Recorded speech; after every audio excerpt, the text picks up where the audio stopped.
Oi, gente, muito boa noite. Mais uma vez, mais uma live aqui no canal Maestro Insano.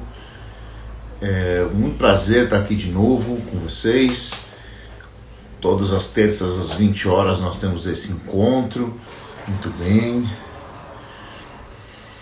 E vamos dar uma recapitulada no que a gente falou na semana passada, né? Na semana passada eu tive aqui com o meu aluno Petros Tales e nós falamos sobre a possibilidade de se estudar música pela internet e se o ensino de música tradicional era a única forma de se encontrar resultados, e existem muitas formas de chegar no mesmo resultado. Hoje a tecnologia diminuiu as distâncias e nós estamos muito mais próximos e interagindo uns com os outros, como por exemplo meu querido ex-aluno Alessandro Gavazzi, que acabou de entrar, faz tempo que eu não vejo também, bastante tempo que eu não vejo, estudou guitarra, estudou contrabaixo comigo. Mais um aluno entrando também, ex-aluno também, Fábio Motti, grande John, Miriam, a Janice, a Pri, a Ana, Michele. E como a gente falou a semana passada sobre formas de se estudar música, como se estudar música, se a internet possibilita essa nova forma de aprendizado, pode ser usada como um veículo interessante. Hoje a gente vai falar de um tema semelhante. A gente vai falar de como o estudo de música pode mudar a sua vida. De que forma? Além dos acordes e das escalas, o que você pode ganhar com isso, estudando música? Que obviamente isso você já sabe. O domínio das ferramentas e a implementação de novos processos para o seu fazer musical, você já sabe que isso, a gente vem tratando disso aqui já há algumas lives. Agora nós vamos falar, eu vou falar com o Felipe, meu amigo hoje, Felipe Ramires, e nós vamos conversar exatamente sobre esse tema. Se é possível mensurar essa transformação além dos acordes e das escalas. O Felipe já está aí, ele vai me chamar agora e vai entrar na live comigo. Vamos ver. Vamos aguardar uns minutinhos. Ele deve estar vindo, já deve estar aparecendo.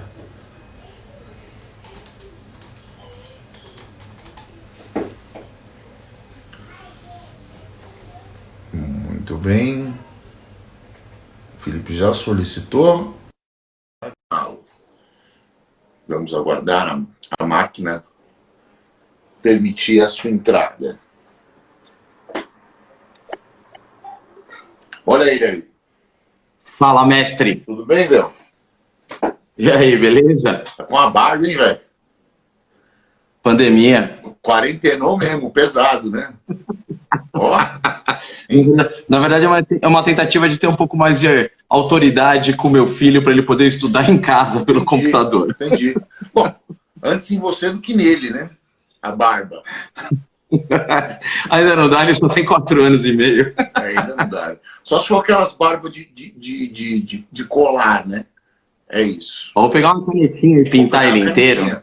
Eu tinha um amigo construtivismo total, né? Sim, eu tinha um amigo tecladista que tocava com a gente, que uma parte da barba dele era falhada, ele terminava com lápis de olho, assim. Ele engrossava com lápis de olho. Coisas do fazer musical da noite paulistana. Tudo bem, bicho? Bem, mas a barba tem muito. A barba é legal deixar também, porque assim, há quase 30 anos atrás, quando eu te conheci, você tinha cabelo e eu não tinha condição de ter barba, porque eu tinha 10 anos de idade. Então, assim, você tá sem cabelo, então pelo menos eu tô mudando também. A gente tá mudando nesses 30 anos. Olha também quem chegou aí, Paulo César. Meu aluno e seu aluno. Paulo César. Paulo e o Ale entrou agora há pouco, mandou um abraço. O Ale tá no mesmo bloco que eu, a gente mora no mesmo prédio. Você me falou que ele foi morar no mesmo prédio que você, né? Coisas da... Eu não sei quem chegou primeiro aqui no prédio, mas encontrei com ele no elevador, eu falei, a gente estudou junto na mesma escola de música, hein? É verdade. Falando nisso, vamos começar pelo começo, né? Como é que você foi parar? Olha o seu pai aí, ó. Meu pai. Seu pai aí. Rapaz. Como é que você foi parar na Solo e Harmonia? E quando foi isso? Que foi quando a gente se conheceu. Conta essa história. Cara, eu mudei em 92, eu mudei para a Rua dos Donatários, que era o endereço da Solo, e curtando uma longa história aí, eu saí um dia do prédio, bati lá na porta da Solo e Harmonia, nosso finado, mas eterno no coração, Flávio, abriu a porta e falou, oi, meu filho, como eu posso te ajudar? Eu tinha 10 anos de idade, entrei ali, falei, olha, eu quero estudar contrabaixo. Aí ele falou, tudo bem, está no lugar certo. Passou todas as informações, voltei para casa, falei para minha mãe, falei, olha, eu vou estudar música. Minha mãe, nossa, que legal, teclado, piano? Eu falei, não. Ela falou, violão? Eu falei, não, contrabaixo. E aí nós fomos lá e meus pais me matricularam, e aí isso foi em 1992, eu tinha 10 anos de idade, eu nem alcançava o Fá, né, que é a primeira casa do contrabaixo na corda Mi. Eu lembro que você chegou com... Você tinha um Giannini Stratosonic, né? Aquele preto e branco. Na realidade, eu cheguei lá e não tinha contrabaixo nenhum, né? Nas primeiras aulas você não tinha, depois você comprou, é verdade.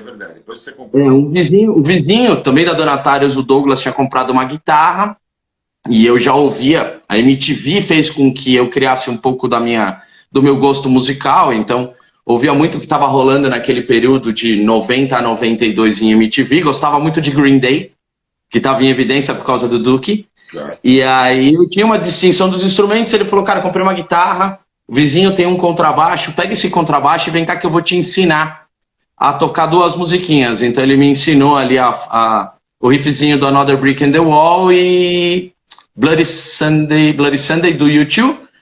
Peguei o contrabaixo, fiz e falei, olha, acho que eu consigo coordenar a mão direita e a mão esquerda, eu vou fazer aula desse instrumento. Já tinha audição, falei, beleza, vou lá, não tinha contrabaixo nenhum. Aí meu pai, obviamente, falou, olha, não sei se você vai vingar com isso, se você vai tomar gosto de música ou não. Pegou ali no primeira mão, procuramos um contrabaixo usado. Lembro que a gente achou longe pra caramba, na Zona Norte, mas assim, muito longe aqui da Moca. E aí nós fomos comprar um contrabaixo. Eu lembro que custou R$160 o contrabaixo. E era esse cara aqui, ó. Era o meu Giannini Stratosonic, que tá até hoje. Vai fazer 30 anos que ele tá comigo. É verdade. Ou seja, o vínculo emocional faz com que ele continue na família. Junto com os contrabaixos que eu uso hoje em dia, né? Eu acho que eu não... Você não deve se desfazer dele nunca, né? Não, o vínculo emocional não tem como. Sem dúvida. Olha também quem chegou aqui. Seja bem-vindo, Enéas, de lá de Belém. Eu e o Enéas trabalhamos junto. É verdade. Figuraça. Quem mais está aí? Seu Ricardo Cachorrão, que você lembra lá das noites do Santos Dumont. Lembro do cinema, né? Que é do Santos Dumont lá. Pô, fiquei residente no teu lugar. Fui numa sexta-feira te cobrir e não saí nunca mais. Passei 2001, não, acho que foi isso, 2001 o ano todo, era toda sexta-feira lá. Então, é verdade. Aí eu contei essa história ontem, estava conversando com os meus meninos lá, e aí contei essa história, eu falei, como é que foi isso aí? Que eu comecei a tocar guitarra na gig, fui levando você, fui saindo de leve, saí e você ficou lá. Mais um ano ainda, depois tocando lá no Tatuapé, lá no Santos Dumont, grandes noites ali na Itapura, aqui perto, na Zona Leste, né? Grande Valmir Lins. O Nivaldinho tocava batera também, né? Nivaldinho na batera. Também. E aí, você tinha quanto você falou? 10 anos, Felipe? 10 anos, cara. Isso foi há 10 anos atrás, subi a rua. São 28 anos atrás, cara. Eu tô com 38, tá fácil a conta. Quer dizer que eu já dou aula para as pessoas há mais de 28 anos, é isso? Bom, pelo menos para mim, sim. Eu conheço há 28 anos. Dependendo de quanto tempo a Solo tava lá e quanto tempo você deu aula antes de abrir a Solo, cara, só aí você deve ter uns 30 e poucos, quase 40, talvez. Como eu tô velho, bicho. Tá. Eu também. Pois é, não tem jeito. A gente estava conversando com o Cachorrão sobre isso, inclusive. E quando ele viu o anúncio da live, ele mandou uma mensagem, falou, velho, esse menino Felipe é aquele menino que substituía lá no Santos Dumont? Falei, é ele mesmo. Falou assim, cara, como nós estamos velhos, né, bicho? Falei, olha pra minha cara, Cachorrão, olha como eu tô. Cara, você de terno, de executivo, etc. E aí falou assim, cara, como nós estamos velhos. Pois é, né, bicho? O Alessandro falando também que ele entrou na Solo Harmonia quando tinha 15 anos, agora está com 41. É isso mesmo. Eu me lembro, o Alessandro estava no liceu quando ele veio estudar comigo. Né? Estava no liceu de artes e ofícios. Depois ele foi fazer engenharia, voltou também um tempo depois. Ele tinha aula, ele e um outro amigo, que era o Luigi Regolini, também outro parmeirense da Moca, e o Alessandro também, né? Aquelas coisas da Moca, né, meu? Você sabe como é. E a história continua, né? Eu vi o Paulo César entrou agora há pouco o PC. Uhum. A gente morava no mesmo prédio. Ele falou, eu quero estudar contrabaixo. Uma história meio parecida com a minha, querendo tocar com a família, tudo. Eu falei, olha, vamos lá, eu consigo iniciar alguma coisa para você no contrabaixo, mas eu não sei quanto tempo consigo de tempo, literalmente, para te dedicar, meu. Passei ali 2, 3 meses, eu falei, nossa, você tá top agora para ir para um professor. Eu falei, Daniel, segue com você. Aí eu vi um vídeo do Paulo César esses dias, falei, agora sim você tá tocando direito. Então, eu até falei para ele na aula dele dessa semana, eu falei, olha, o Felipe te viu tocando, falou, nossa, o Paulo tá tocando. Eu falei, rapaz, você viu que a gente não tá brincando, não, a história se repete, né? As pessoas vão passando, a vida vai passando. Nessa brincadeira foram 7 mil alunos já, velho. Nesses 30 e tantos. Você tá brincando? 7 mil alunos. Então me sinto honrado, me sinto honrado por tanta gente que já teve a oportunidade de estudar com você, ter sido selecionado para vir aqui dividir um pouco de conteúdo, cara. E mais que isso, né? Talvez você tenha sido o cara que estudou mais tempo comigo, assim, direto, sem parar. Porque muitas vezes as pessoas voltavam, etc. Mas você ficou direto 7 anos, 8 anos quase, foi isso? 7 para 8 anos direto, sem parar. 3 aulas por semana. Você parou quando entrou na faculdade. Quando você estava entrando na faculdade. Na verdade, eu parei com 17 para 18, eu arrumei o meu primeiro emprego convencional, né? Em empresa. E aí e foi justamente o ano que eu estava no Santos Dumont substituindo com o Valmir Lins, então era trabalho convencional das 8 às 17, faculdade à noite, e a última aula eu escapava para ir tocar no Santos Dumont. Então era toda sexta-feira nesse ritmo alucinado aquele ano. Então aí eu acabei parando de fazer as aulas, porque ia ter que jogar pro final de semana, e aí eu já estava quase dormindo nas aulas. Que seu pai não nos escute, mas você matava a última aula de sexta-feira para poder ir lá, né, para tocar no Santos Dumont. Várias aulas. Claro, eu tive que matar, porque senão não ia chegar nem para final o contrabaixo, já ia direto para gig e com ele todo desafinado. Quase tirando ele da capa aí. Qual é a primeira música? Pronto, vamos. E aí era isso, né? Era bem isso mesmo. Exato. Várias aulas. Várias aulas daquele ano eu tive, mas enfim, não vou citar a matéria, porque não faz sentido criticar nenhuma matéria e nem dizer que não era importante. Todas eram, mas consegui levar as duas coisas. E o que você faz hoje exatamente, Felipe? Conta aí para as pessoas.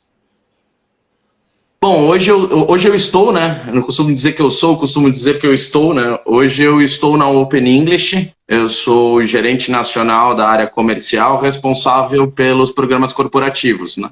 De levar a plataforma da Open English para empresas e para os colaboradores dela. Então eu estou já... Você chegou agora de Marte, o que a Open English faz?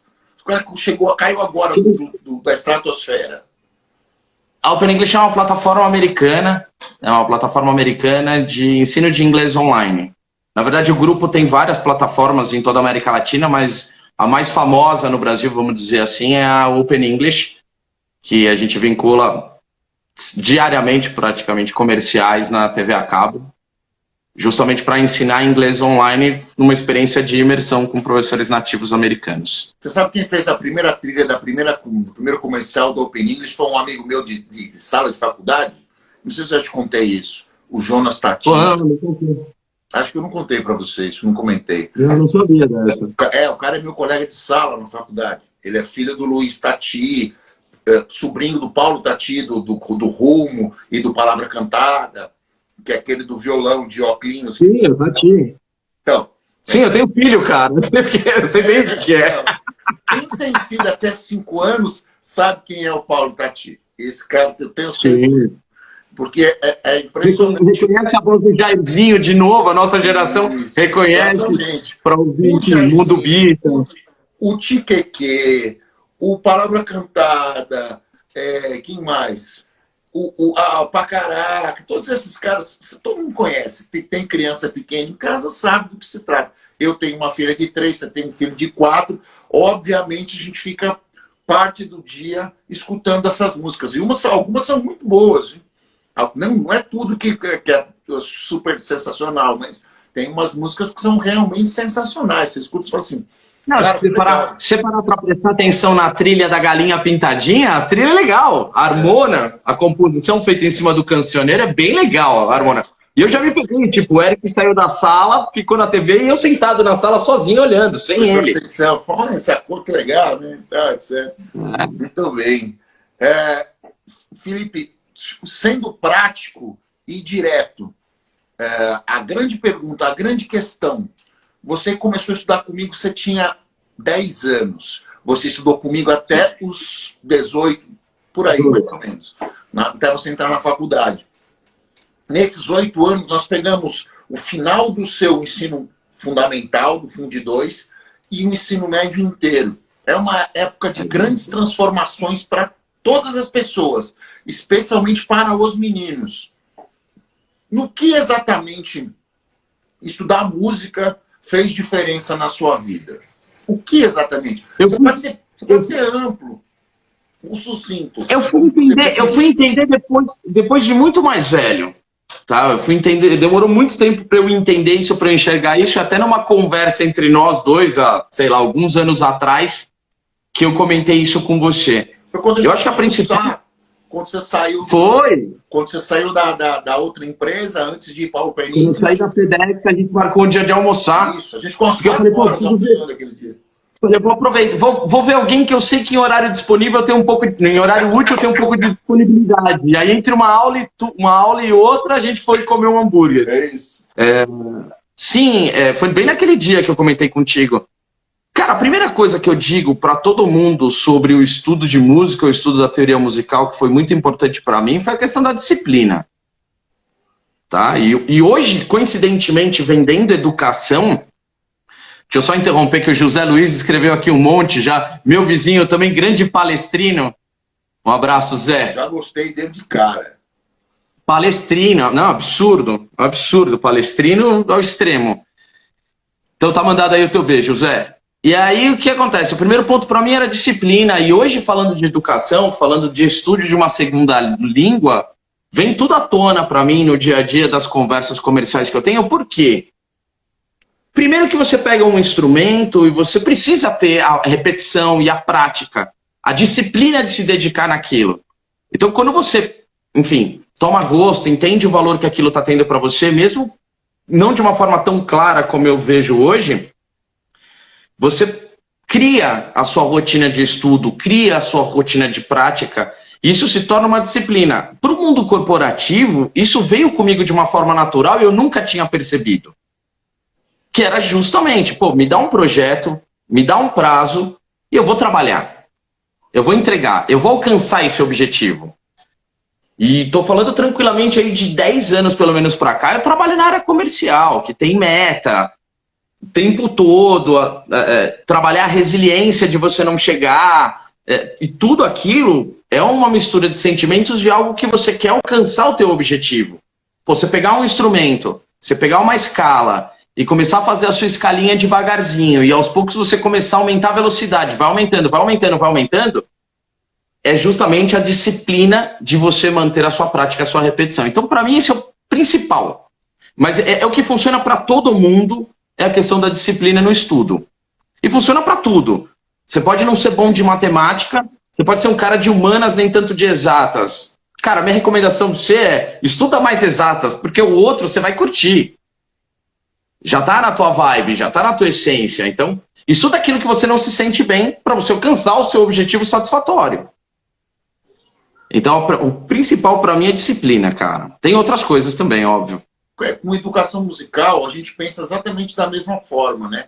Quando um cara senta na tua sala, a gente tem que pensar, antes de tudo, que nós trabalhamos com música, mas com educação musical, que é com pedagogia. Então você tem que entender exatamente com quem você está lidando.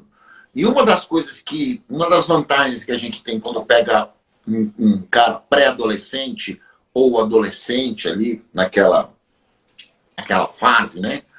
É que se você conseguir fazer a conexão, você conseguir o conteúdo te conectar com o que o cara espera e com o que você oferece, e você convencê-lo que, olha, vamos nessa estrada, vamos seguir nisso aqui, que isso vai efetivamente dar o resultado que você almeja, você vai conseguir. A chance de acerto é muito grande. Muito grande. Por quê? Porque nessa época você já tem uma maturidade emocional de absorção de conteúdo que você não tem com uma criança. Então você já pode usar uma didática full. Você não precisa adaptar nada. Não precisa fazer desenho, nada. Você pode usar, você com 10 anos, 11 anos, cara, você está pronto para ser alfabetizado musicalmente como um adulto, sem problema nenhum. Os conceitos que você precisa ter, você já teve na escola, que é o Fundi 1. Tudo que você precisa saber de alfabetização, de conceitos matemáticos, está tudo até os 10 anos. Se você tem 10 anos de idade, você pode ser alfabetizado musicalmente como um adulto. Você já tem os conceitos de frações, você tem o conceito de dobrometade, você está pronto para estabelecer as sinapses que são do nosso interesse. A partir disso, se o cara sente que você faz alguma coisa, você mostra para ele um caminho e o cara se conecta com aquilo e fala assim, olha, eu quero fazer isso aí. E acho que isso aí... Como é que faz isso aí? De que forma? Como eu chego nesse negócio? E o cara compra a sua ideia, é o melhor momento para isso acontecer, porque aí você consegue efetivamente o objetivo final com quase 100% dos casos.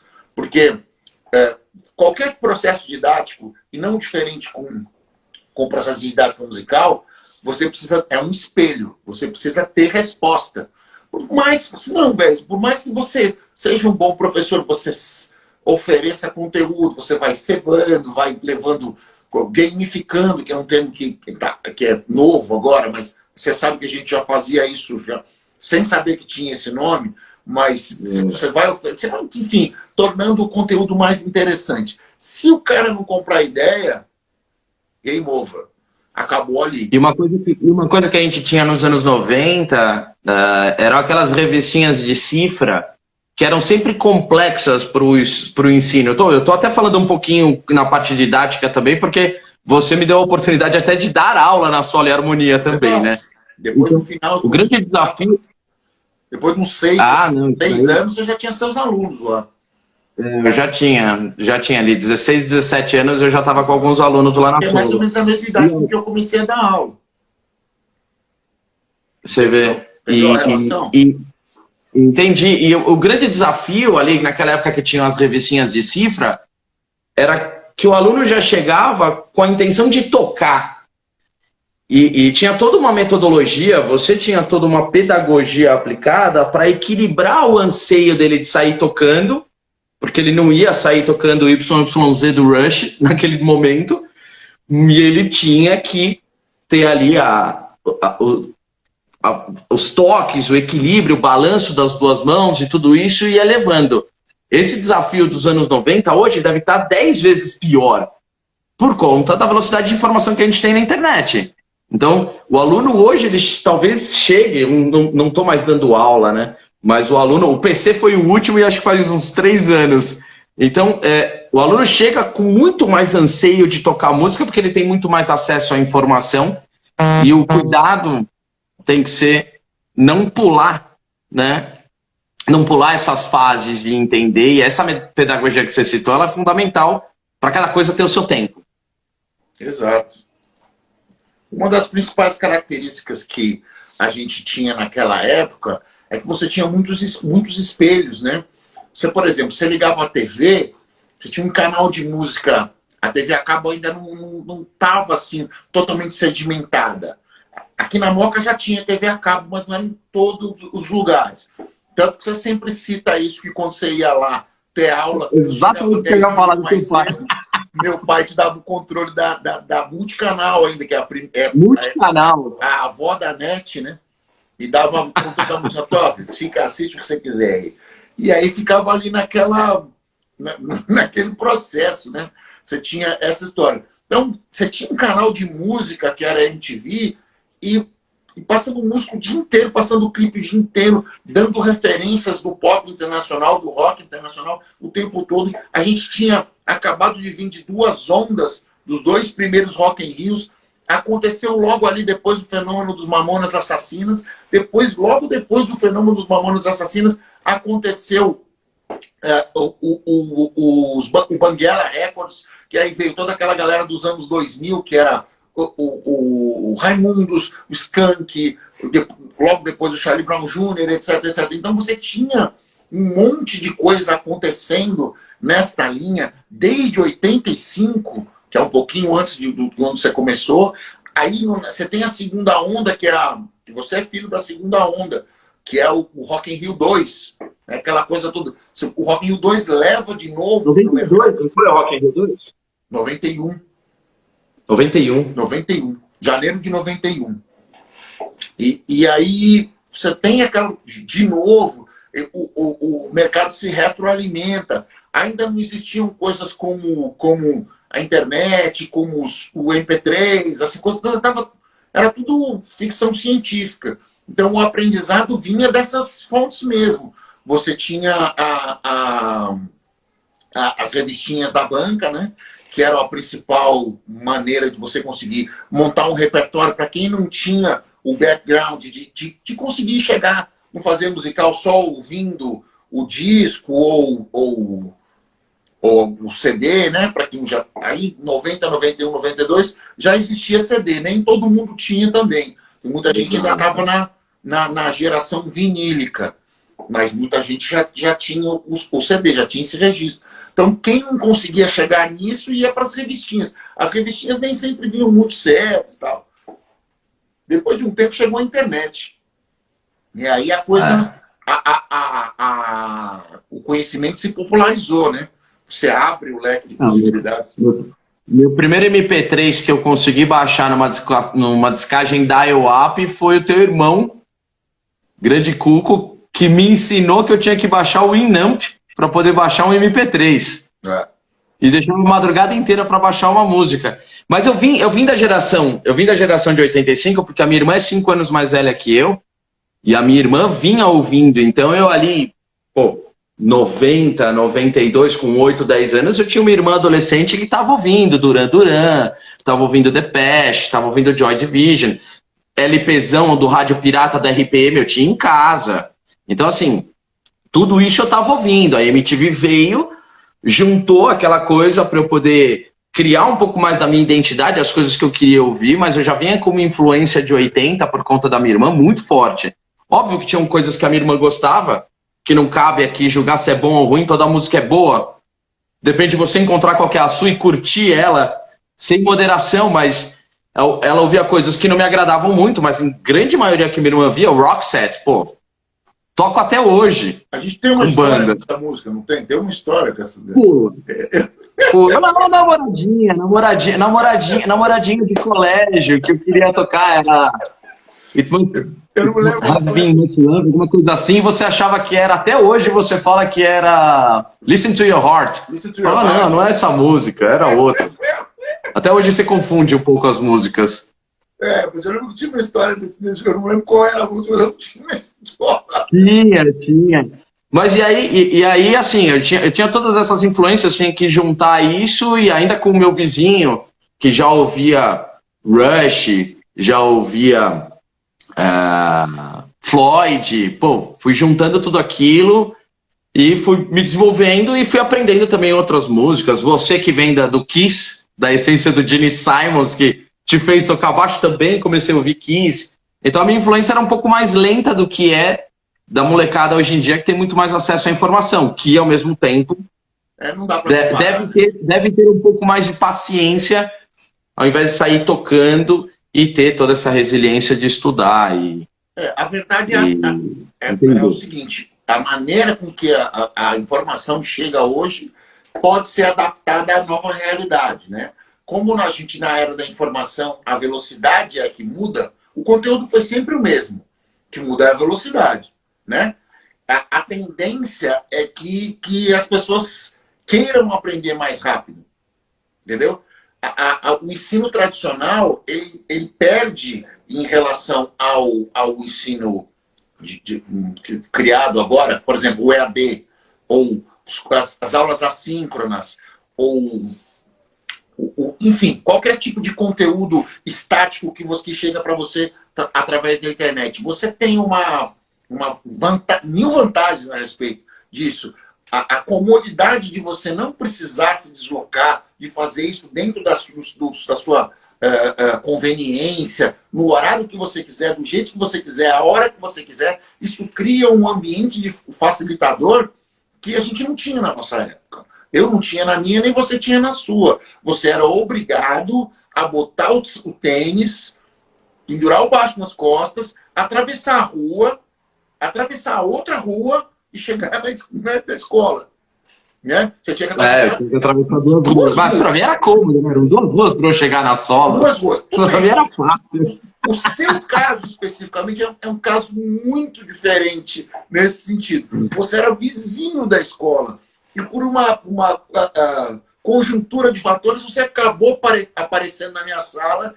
E aí, de uma certa forma, a sua história mudou. Você nunca mais deixou de ter contato com música. Você tem banda até hoje, apesar de ser executivo, etc. E ter uma vida no mundo corporativo. E agora ainda ligado ao comercial, que tem toda essa questão da cobrança, etc, etc. Você não deixou de ter sua banda. Está até envergando aí a camisa dela, do MD5 aí, ó.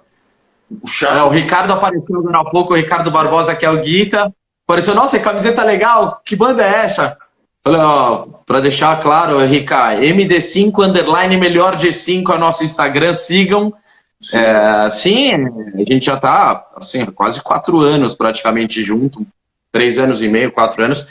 E esse é um dos pontos importantes da música também, dentro daquele conceito de como que a música vai mudando, é você tratar o hobby não só pelo prazer de ter o hobby, mas tratar o hobby de uma forma, no nosso caso que a gente leva entretenimento com a música, é você tratar o hobby com um nível de disciplina e seriedade quase que profissional. No nosso caso, por exemplo, no caso lá da banda, a gente tem integrantes da banda que foram profissionais. Eu fui profissional de certa forma, mas a gente tem integrantes da banda que foram profissionais, que fizeram turnê. Não. Você foi profissional. Você não quis continuar com isso.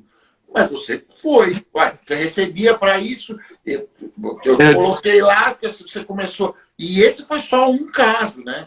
Esse caso do exato. Eu te coloquei em um monte de outros lugares. Você foi para muitos outros lugares também, sozinho. Gravou disco, etc, etc. E não fui eu que te coloquei lá.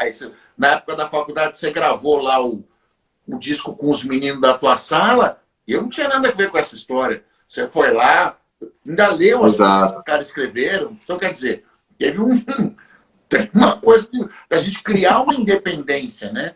De criar você foi oferecido nesses anos todos. Porque, afinal de contas, gente, 8 anos não são 8 dias. 7 anos não são 7 dias.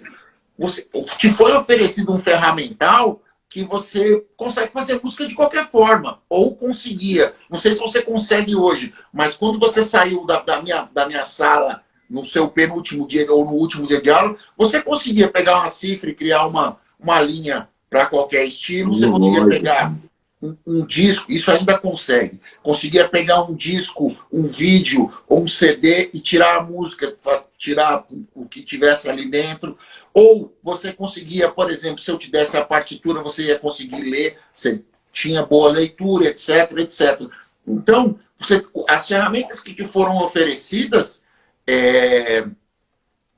garantiram uma base fundamental para que o seu fazer musical perdurasse até hoje, né? Eu tenho certeza que você ainda usa esses shops, essas coisas que você aprendeu naquela época no MD5 hoje, entendeu? As mesmas coisas. Lógico. A experiência, a história, ela vai seguindo junto com você o tempo todo. E esse período de transformação que você citou, da adolescência, esse é mais um ponto que eu sempre destaco sobre a música na minha vida. Então, assim, adolescente, magrelinho, com espinha no rosto, enfim, vivendo toda aquela mudança da adolescência, eu não sabia, mas a música era um alicerce para mim de autoafirmação gigantesco. Gigantesco. Então, assim, pô, tinha meus amiguinhos na escola, tinha meus coleguinhas, brincava, tal, enfim, já na adolescência jogava bola e etc, mas, meu, tinha feira cultural na escola, eu tinha que tocar. Então, esse processo de autoafirmação, de equilibrar a autoestima, de saber o quanto que aquilo fazia bem para você, pô, foi revolucionante, assim, foi absurdo na minha vida. E eu fui enxergar isso depois de muito tempo e passei a usar isso até como conselho, como resposta muitas vezes corporativa para o desenvolvimento de colaboradores, para o desenvolvimento de colegas. Teve uma vez que eu falei para uma pessoa o seguinte: você precisa melhorar um pouco o teu relacionamento, a forma como você interage com as pessoas ou inicia uma conversa. Você precisa ter uma persona diferente, né? Você precisa ter um personagem diferente. Então eu tenho o meu personagem pai, tenho o meu personagem filho, eu tenho o meu personagem irmão. Minha irmã, inclusive, que entrou agora há pouquinho, entrou logo depois que eu falei dela na live. Acabou, olha aí. Então, assim, tá aí. Falei dela, falei da influência musical que ela teve na minha vida, e ela entrou depois. Bom, vai ficar gravado, Clarice, depois você vê. Depois a gente edita o clipe e manda para ela, tá bom, Clarice? Não tem problema. Manda só o trecho dela. Tá certo. Então, assim, tem uma persona profissional, uma persona corporativa, uma persona funcionário, gestor. Então, uma vez eu sugeri, eu falei, olha, você precisa ter a sua persona que nesse momento faça sentido para o que você está fazendo. Então vai fazer teatro. A pessoa olhou para mim, como assim? Eu falei, vai fazer teatro. Você precisa... É o único lugar em que vão te oferecer a possibilidade de você ser as personas mais absurdas que você nunca imaginou na sua vida. Vai fazer teatro. Vai sentir o que é você se adaptar rápido ao seu momento para ser aquilo que o momento te exige. Então, quando você tem a persona músico, e a sua persona músico tem uma oportunidade de estar num palco, desde uma audição da escola de música, ou até mesmo numa apresentação, seja com a sua própria banda, seja eu te substituindo, eu vi o João entrando aí agora há pouco, já me deu calafrio de falar, meu. Então, a história é muito legal para falar do João e do Luciano daqui a pouquinho, na última gig que eu cobri. E aí, assim, você precisa ter essa persona, você precisa ter o teu momento. E o meu momento persona já até caiu do palco com o instrumento. O Warwick virou uma harpa, porque eu caí do palco do Aurora com ele. Então, assim, você tem o teu personagem, e aquele personagem, quando você coloca, ele te dá um empoderamento, ele te dá essa autoestima. E é o que eu falo. Você precisa ter um personagem corporativo muitas vezes. Sem dúvida. E a música, nisso, para mim, também foi fundamental. Foi fundamental porque eu nunca tive problema de falar em público, nunca, em nenhuma situação. Para mim, assim, abrir uma palestra, ela é tão difícil quanto abrir a primeira nota da gig. Se acertou a primeira nota da gig, ela vai funcionar. Pronto. Você precisa acertar a primeira, é só a primeira. Você vai entrar num palco, não fui ator, não estudei, mas eu imagino que a primeira linha de um ator no palco, ela deve ser desafiadora. Que é aquele primeiro momento, depois ele vai. Então, eu falo, é aquele primeiro momento que você tá na persona, é o primeiro momento que você quebra tudo. Mas, para você chegar nessa persona, você precisa se permitir. E a música, para mim, foi assim, absurdamente essencial. Nesse sentido, eu acompanhei o processo de perto, né? Assim, a gente foi quando você começou a estar comigo, a gente não era amigos. Eu era seu professor. A gente tem uma diferença de idade de mais de 10 anos, então era uma coisa, você era um menino que estava comigo. À medida que você foi ficando mais velho e você foi criando estofo e foi tendo principalmente ferramentas para poder se sustentar musicalmente, a gente foi ficando amigo e eu fui vendo a possibilidade de você efetivamente se tornar profissional da área. Eu nunca falei para você porque a decisão tem que ser sempre sua, mas eu te ofereci opções. Né? Eu falei, ó, você pode fazer isso, pode fazer aquilo, toca nesse, toca naquele outro. Por quê? Porque até então, muitas das bandas que os projetos que você ainda estava tocando, eram coisas em estágio muito embrionário e que você já estava num nível acima. Então você não tinha o que aprender ali. Você precisava aprender num outro nível. Você precisava sair daquela pequena bolha onde você estava e transcender, né? Efetivamente. E eu me lembro de um episódio quando eu não pude ir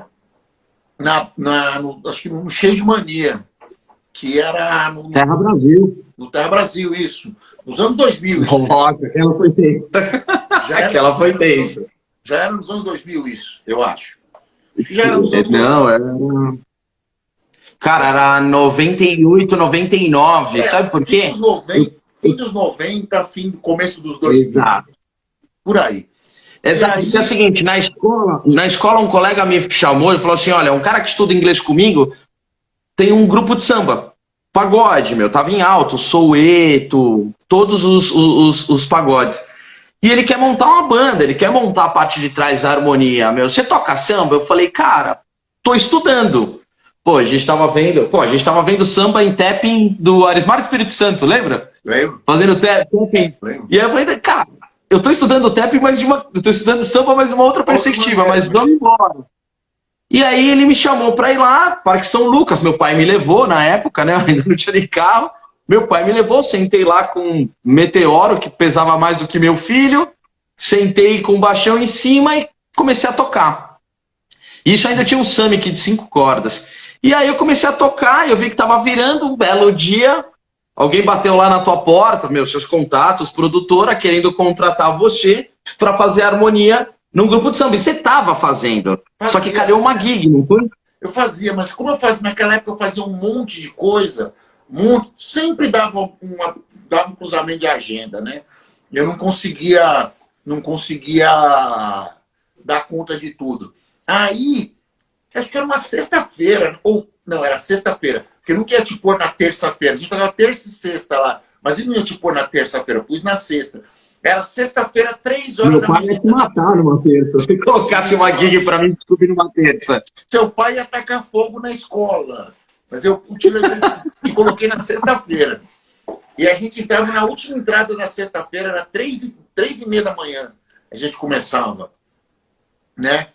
Aí, cara, nesse dia eu não fui, eu fui viajar com outra gig, etc, etc. No outro dia, no sábado, a gente conversou.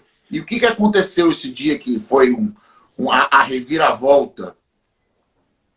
Não, assim, bom, primeiro que era uma lista de músicas gigantes e muitas delas eu já estava fazendo com os meninos lá no Parque São Lucas, que era o Swing Balanço. E aí eu já estava fazendo a maioria delas, tinha até o Tchan, só que aí você sempre me brifava as coisas, até hoje, até para fazer uma live você não me brifa as coisas direito. Você fala, não, vai lá que você faz. Vai dar certo. Fala, não é assim. Você fala, não, vai lá e faz. Bem. E aí você me mandou as músicas, eu tirei as músicas. Cara, se eu não tô equivocado, não teve ensaio nenhum.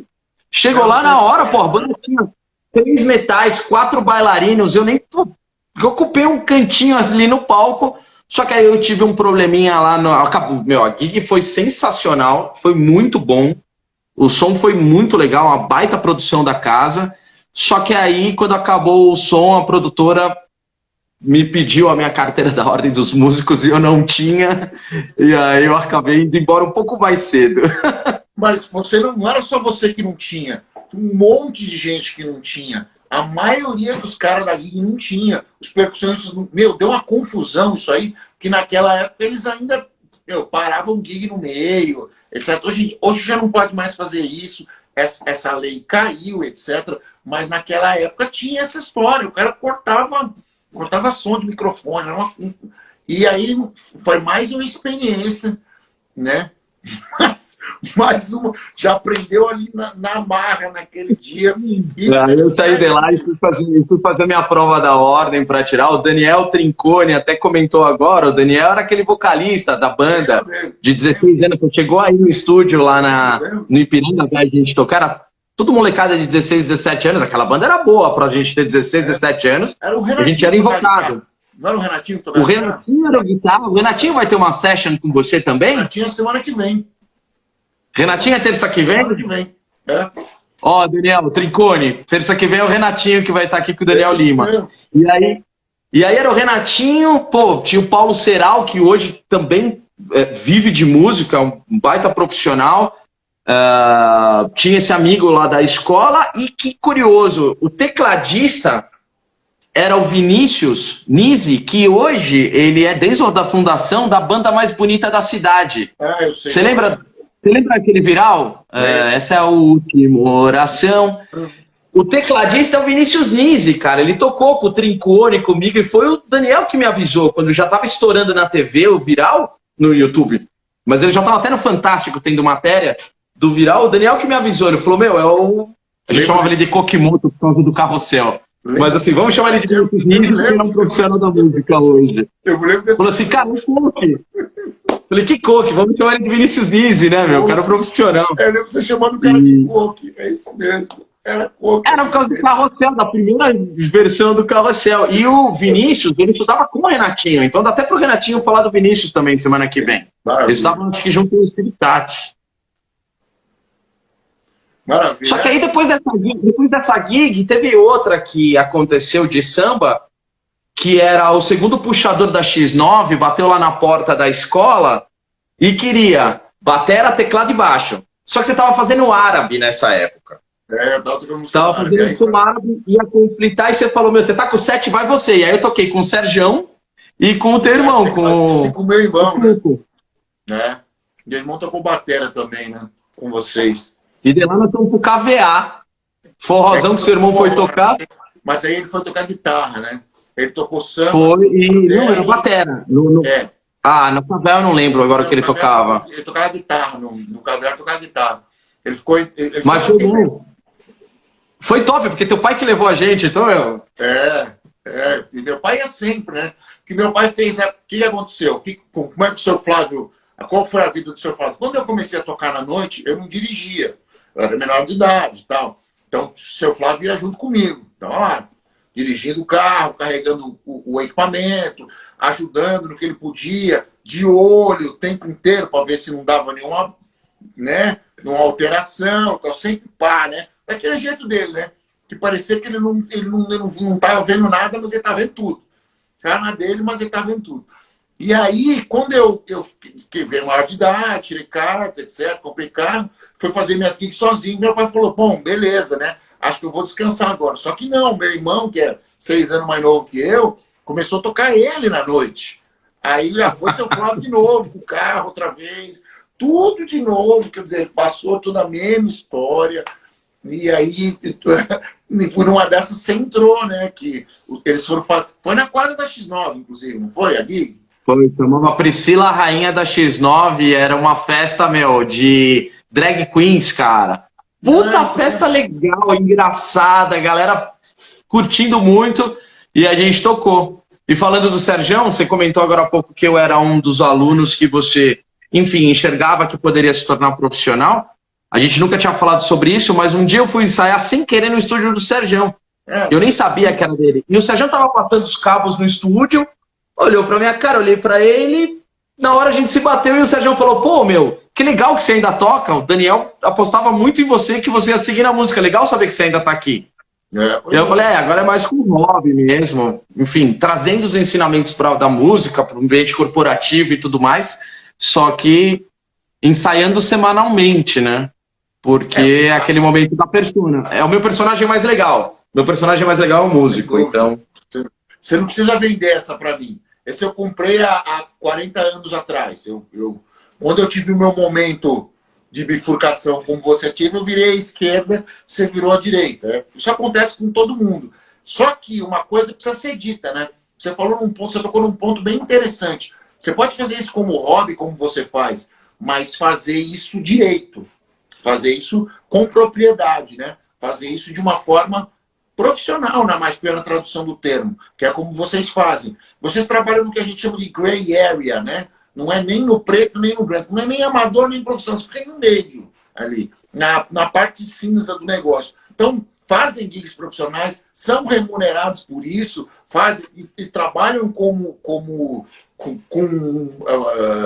responsabilidade e etc, etc. Tanto na entrega do repertório, quanto na questão de seguir os compromissos, etc, etc.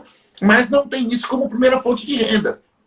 Entendeu? E isso acontece com uma série de pessoas. Eu conheço um monte de gente que tem o mesmo perfil, que são músicos de gabarito, pessoas que teriam um nível para trabalhar como músico se quisessem, mas como tem outras profissões, levam como hobby e dentro da seu tempo de lazer, ele escolhe e seleciona essa persona para poder atuar.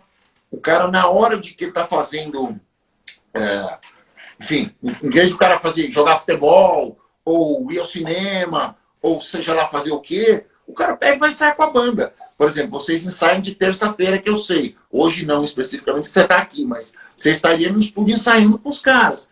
Então, é levado a sério, com um compromisso semanal. Tem um repertório para tirar, tem meta, etc, etc, etc. Você só consegue fazer isso se você tiver nível.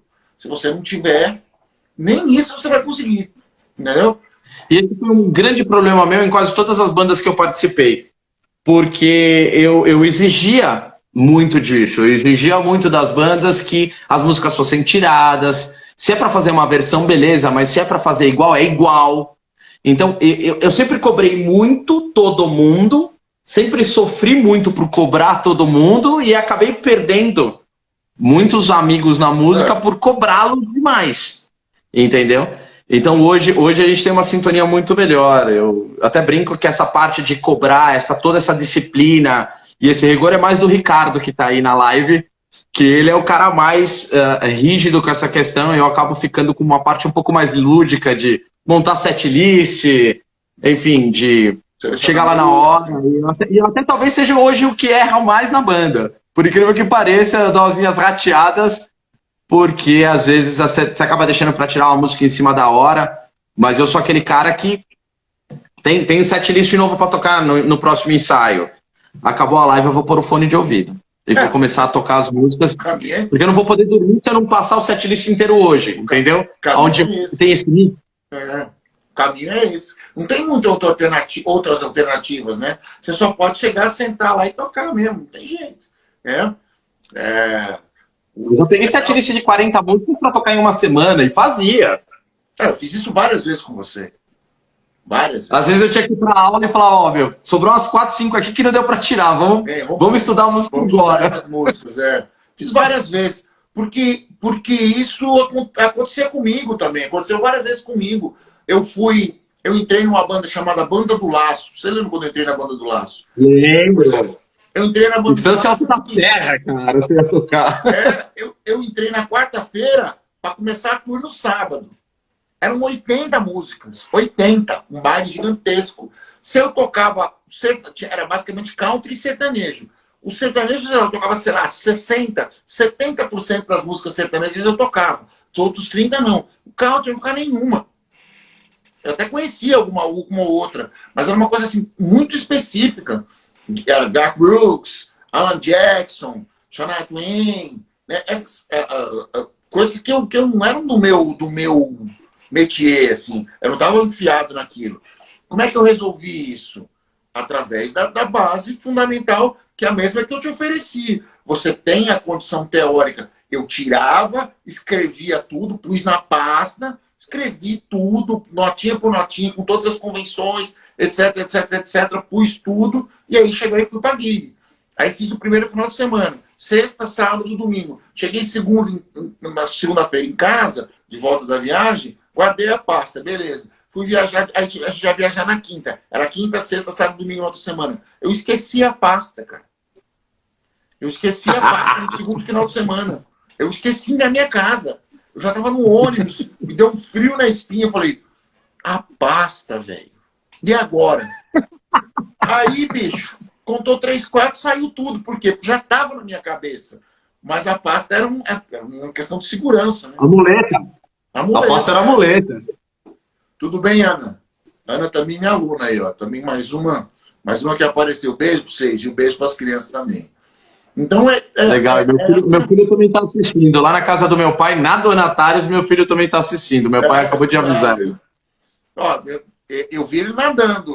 Será que ele vai enveredar pro negócio da música ou você acha que não? Cara, até por ter tido uma base musical, né? Minha família não é de músico, ninguém toca, né? A minha sobrinha toca. Eu tive recentemente lá na cidade dela, vendo ela ter aula, tudo mais. O namorado dela, o Felipe, toca super bem também. Mas assim, antes de mim eu não tenho uma base de músicos. Mas com toda essa experiência pedagógica, construtivista, tal, que eu vivenciei com você, os instrumentos eles estão sempre disponíveis aqui em casa. O violão, por exemplo, fica no pedestal, ele não está nem pendurado. Fica o tempo todo. Então o Eric passa a mão no violão, lá faz... Às vezes ele bate o braço lá e eu percebo que está desafinado, mas enfim, ele tá lá batendo. Então ele tem um tecladinho que era meu de pequeno que minha mãe mandou e ele toca. Só que ele tem 4 anos. Se ele tiver afim, se ele quiser, do mesmo jeito que eu quis, beleza. No primeiro momento que ele falar, pô, papai, queria aprender a tocar, na hora eu pego ele e arremesso ele na tua casa já, entendeu? Na hora. Eu já arremesso ele aí pra assistir aquilo. Ele não vai alcançar o Fá, mas você sabe o que fazer. E aí, óbvio, traz ele pra cá, estuda junto, enfim. Seja o instrumento que ele quiser. Eu espero que não seja contrabaixo, porque eu posso pelo menos tocar com ele alguma coisa, né? O importante é que seja uma coisa dele, né? Que ele queira, etc. Como você quis também. Que era uma coisa que nem tinha na tua casa, você viu fora, etc, etc. A vantagem que as crianças têm quando têm isso dentro de casa é que tá tudo ao alcance da mão, né? Tudo ao alcance, é tudo muito próximo, assim. Fica já ali para você pegar. É como eu faço com a minha filha, né? Eu deixo... esses aqui estão... Os instrumentos de cima estão pendurados. Mas tem um monte de outros espalhados aqui. Tem piano aqui atrás, entendeu? Então tá tudo na mão dela. Se ela quiser, o que ela quiser. Piano, inclusive, esse que me deu aula de canto também, né? É verdade, é verdade. Mas numa certa época você quis ser o Gary Lee, não deu muito certo. Qual é a idade para iniciar em criança? O Henrique pergunta. Bom, eu acho que na idade de alfabetização já desligou a minha luz aqui. Bom, deixa eu ligar de novo. Na idade de alfabetização já é possível. Você já consegue, né? Você já consegue resultados incríveis. Pré-alfabetização, você tem programas de musicalização infantil, que são bem interessantes. A Manu, minha filha, faz um com a professora dela que é incrível, assim, para coordenação, para tudo. Inclusive, falando nisso, a gente está chegando ao fim dessa primeira hora.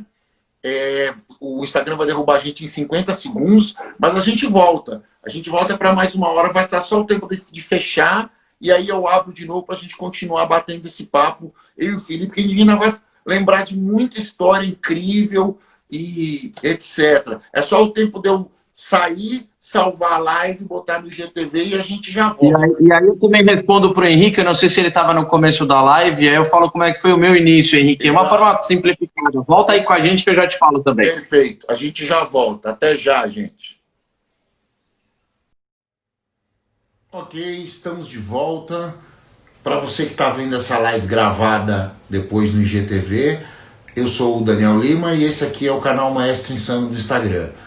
Para você que está vendo isso no YouTube também, vai ficar disponível lá no youtube.com/Mr. Maestro Insano. E o Felipe Ramírez acabou de entrar. Vamos transmitir ao vivo com o Felipe de volta. Vamos lá. Olha ele aí. Já de volta. Voltei, não sabia que era hora de voltar. Vi que você estava brifando de novo, fazendo um pitch inicial e eu entrei. Não, mas é isso. É assim que funciona. Live broadcasting. A vida como ela é.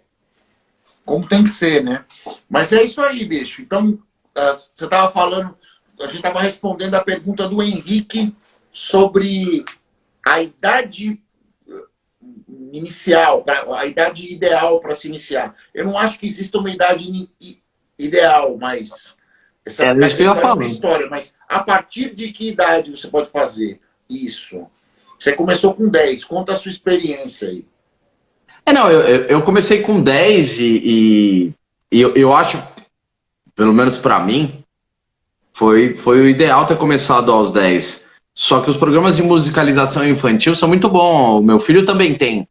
Então, o que eu vejo principal da uma musicalização infantil é você entender o ditado rítmico, você entender a batida. Tudo isso é muito legal quando você vê no desenvolvimento. Então, o PC está até comentando que se não fosse a pandemia, ele já tinha levado a filha dele, que é linda, por sinal, para aprender. Ela aparece nas aulas dele. Ela aparece nas aulas dele. O filho dele é uma bonequinha. A gente faz as aulas agora à distância, né? Online. E aí ele tá lá com baixo, de repente ela entra no escritório, faz oi, fala não sei o que, depois já volta. Mas a verdade é que, assim, não existe uma idade ideal, né? Existe o chamado. Se a pessoa estiver interessada, a partir da idade de alfabetização, você já pode fazer um programa normal. Uma criança alfabetizada pode fazer um programa normal, programa padrão. Ligeiramente adaptado, mas um programa padrão. Pré-alfabetização, eu sempre acho interessante o programa de musicalização. Que eu não conhecia muito bem a doutrina, passei a conhecer a partir do momento que eu fui pai, né? Que aí eu fui tomar contato com o outro lado do balcão. Eu como cliente. Eu vendo a minha filha, vendo a relação que ela tinha com a professora, etc. A professora que minha filha foi para a escola muito, muito pequenininha. Com 5 meses ela já estava na escola, que a Juliana, minha esposa, já é professora e ela ia junto. A primeira pessoa que entrou no universo dela, fora eu, a mãe e os avós, e a família, o primeiro círculo, padrinha, madrinho, os tios, tias, essas coisas, foi a professora de música. Ela, olha aí. Uma das primeiras pessoas, um dos primeiros nomes que ela aprendeu foi a da professora de música, foi a tia Pi. Ela não conseguia falar o Pri, era Priscila o nome da professora.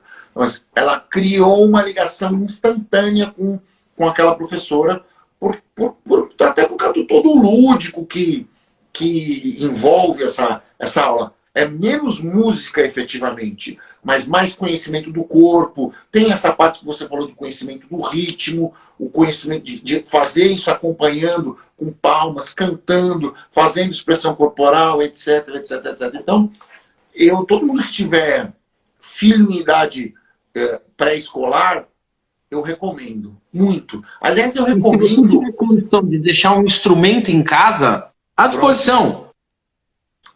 Aí tende assim, a criança também despertar. Quando você fala de sair dela o interesse da música, você não precisa obrigar a criança ou falar, não, você vai ter uma aula disso. Não, deixa o instrumento disponível.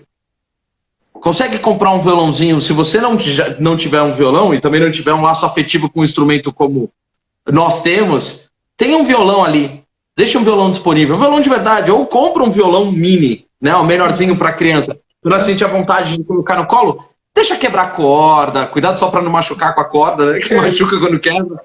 Mas deixa ali o instrumento à disposição para ela ter o interesse dela.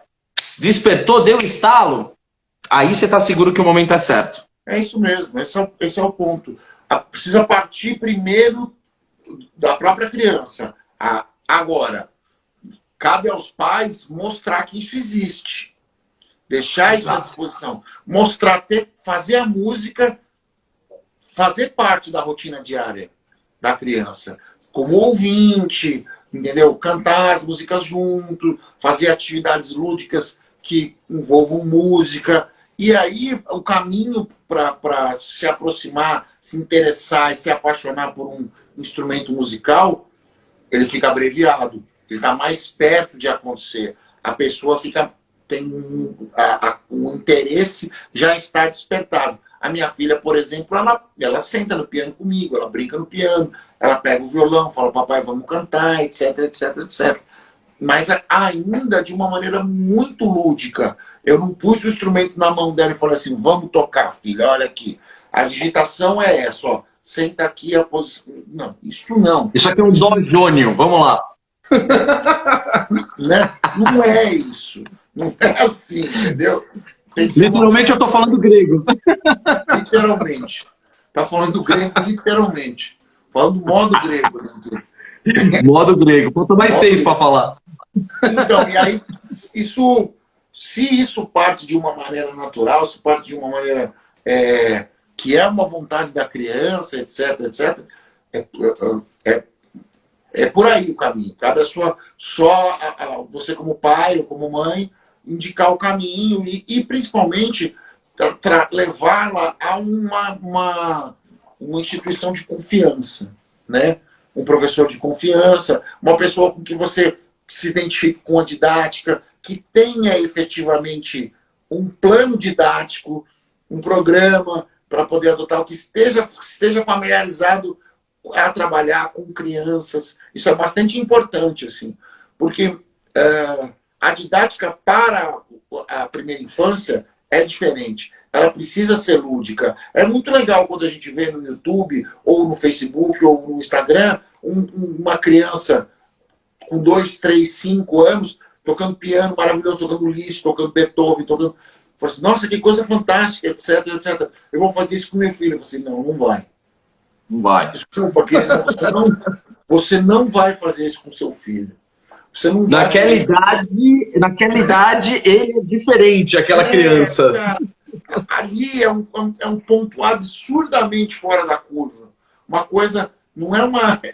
o chamado aconteceu ali, a música pegou aquele ser muito antes. Muito antes até de qualquer outro tipo de amadurecimento. O cara talvez não tivesse a menor noção do que estava acontecendo ao redor dele no mundo, e a primeira sinapse, o primeiro contato com a realidade foi feito através da música. É a única maneira de explicar que uma criança daquela se comunique, na mais plena tradução do termo, com o exterior através da música daquela forma. Entendeu? Aquilo é uma conexão, uma chave de contato, uma interface até, né? E em um dado momento, criar pequenos virtuosos eu nem considero uma coisa saudável, porque o amadurecimento da criança passa por experimentar situações diversas. Não ficar só presa a um instrumento musical ou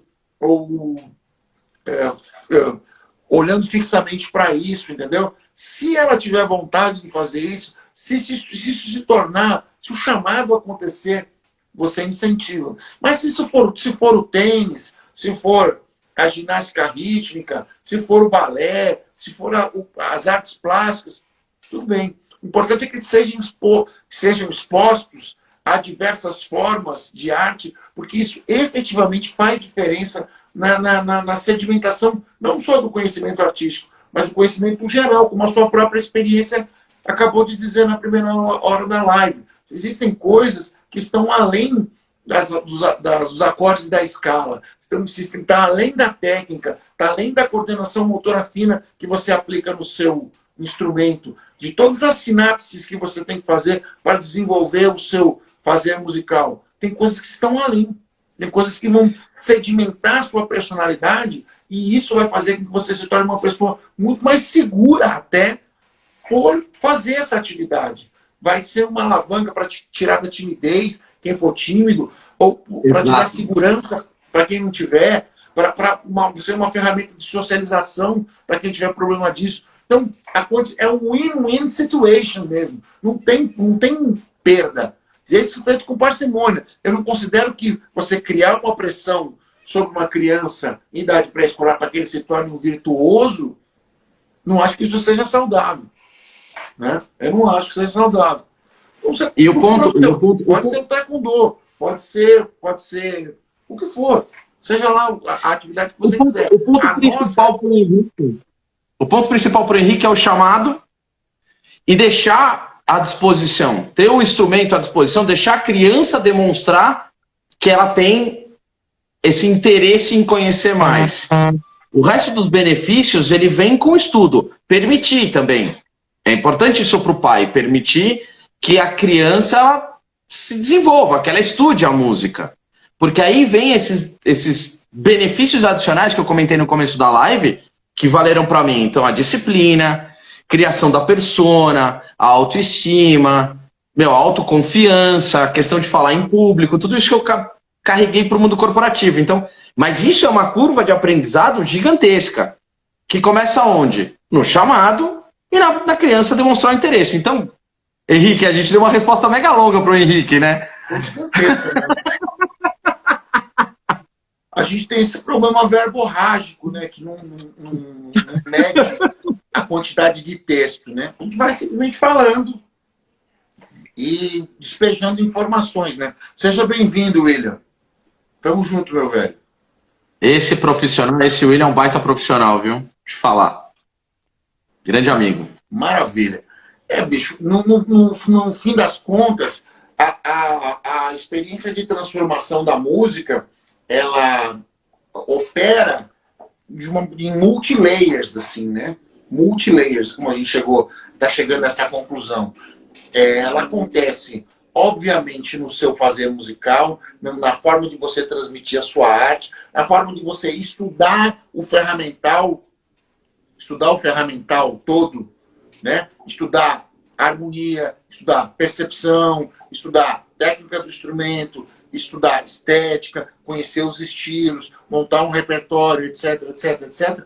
Todas as coisas que vão te equilibrar no fazer musical, e isso é o ganho imediato. Essa é a primeira vitória.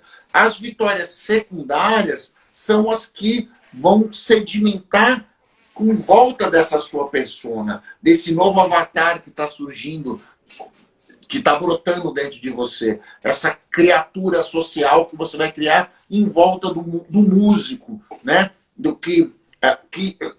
E é inegável.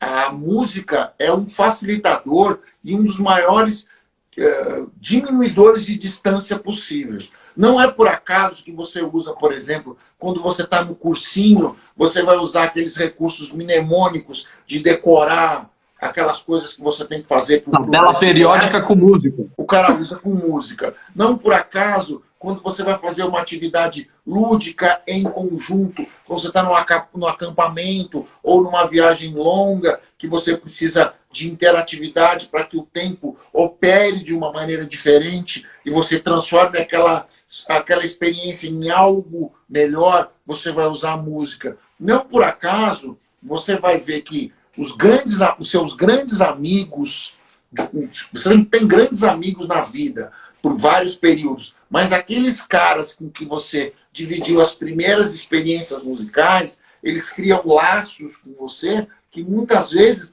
você só vai entender depois de muitos e muito tempo. Eu tenho contato com os caras da minha primeira banda, nenhum deles é músico, todos fazem outras coisas da vida, muitos deles nem mexem mais com isso, até pararam com essa história, nem metem, mas eles ainda se lembram, e se lembram de uma maneira muito carinhosa do que da experiência que tiveram.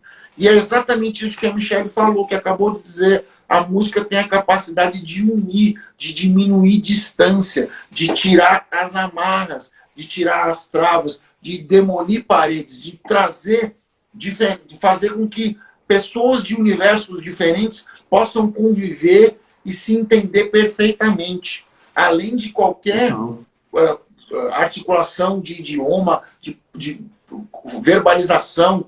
A música em si já faz isso, né? Quem nunca foi num churrasco com um monte de amigo e teve um que sacou um violão, no meio do churrasco e sentou, e todo mundo começou a curtir aquele som junto com aquele cara que tocava o violão. Exato. Exatamente. O último churrasco que eu fui, tinha um cara que levou um carrom. Falei, não, agora nós já estamos no outro nível. Tem violão e carrom.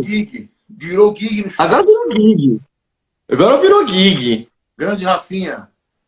Rafinha Herculano, muito obrigado pela visita, viu, meu velho? Grande guitarrista, grande cantor, grande compositor lá, que agora está lá pelos lados do Rio de Janeiro, mora em Angra, ou morava em Angra, a última vez que a gente falou. A gente tocou junto lá em Paraty, ele já tocou aqui em São Paulo, tocou no Bexiga, etc. Grande história, até com uma música nova nas redes de streaming. Procurem saber, Herculano, procurem lá.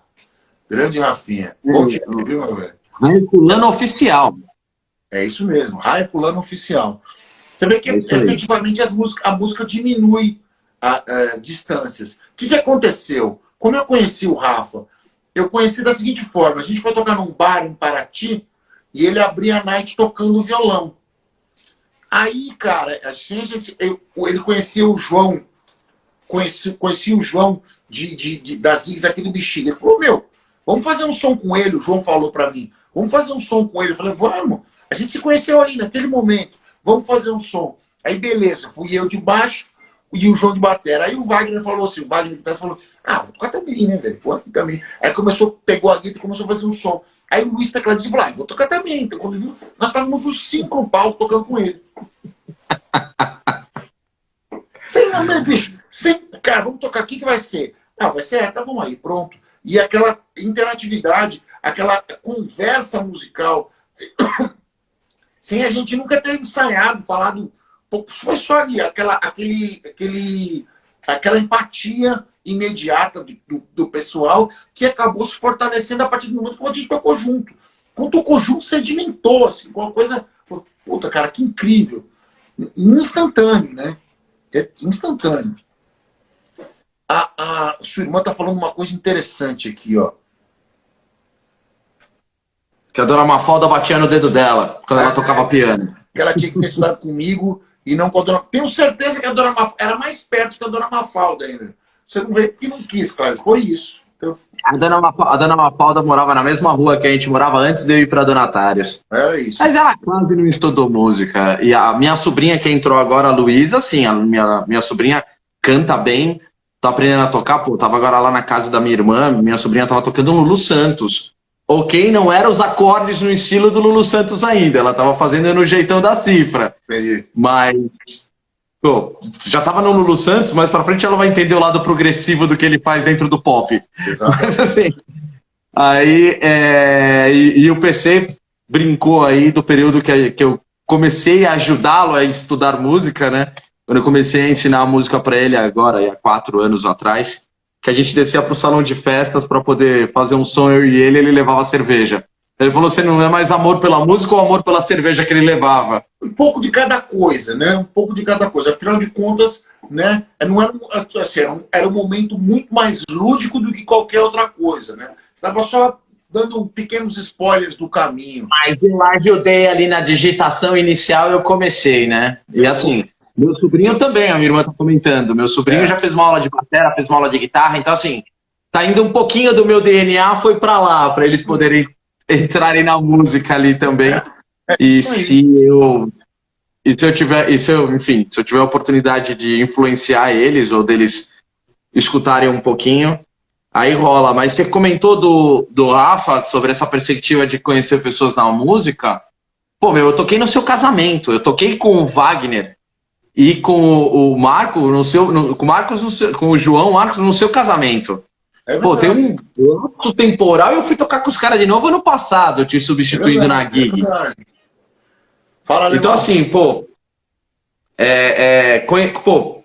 legal pra caramba conhecer os caras, ter tocado com o Eric, pô, sua banda atual, Mac5, eu já toquei com os caras, já fiz, inclusive, fui com o Warwick, você chegou no meio da gig, pegou o Eric da minha mão e tocou com o meu baixo e o meu amplificador na sua gig. É verdade, eu nem tirei meu baixo do bag.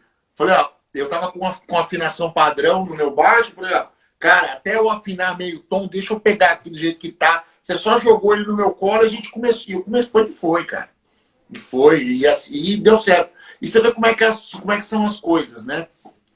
Mesmo, sei lá, 10 anos depois, mais, 15 anos depois de eu ter te indicado na última gig, você foi lá e deu conta.